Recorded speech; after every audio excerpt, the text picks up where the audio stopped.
just a hack. It's just an absolute hack. And he gets his ass kicked by his teammates every week. It's just, it's terrible. It's just terrible. So apparently college football executives are considering changes to the rules for the way that the game is played. And of those four that are being considered, we have prohibiting of consecutive timeouts in games, which makes sense, essentially for preventing icing the kicker for multiple times.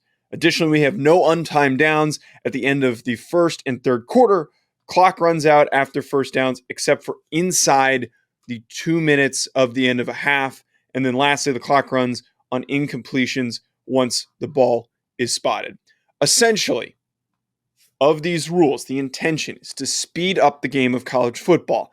Now, if you're like me and you're a fan of college football, you're probably thinking to yourselves, why the hell does college football need to be sped up? This isn't Major League Baseball.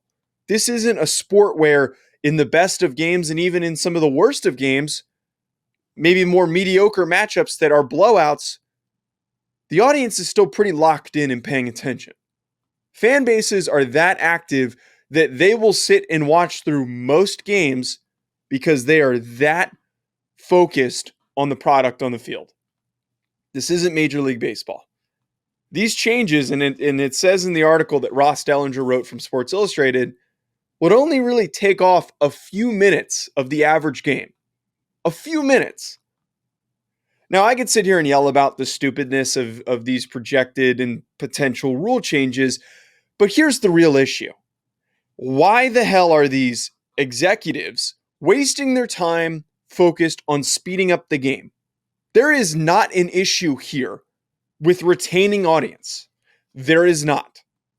The issue that we have right now in college football has three letters, NIL.